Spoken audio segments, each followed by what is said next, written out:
Not sure if you've noticed, but you always close your eyes when you sneeze.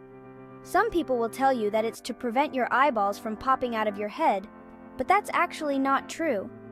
What actually happens is that your eyes close reflexively.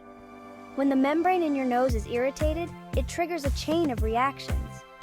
Your chest expands as you take a deep breath and sneeze, and your eyes close. As for why your eyes close reflexively, well, that's still a big scientific mystery.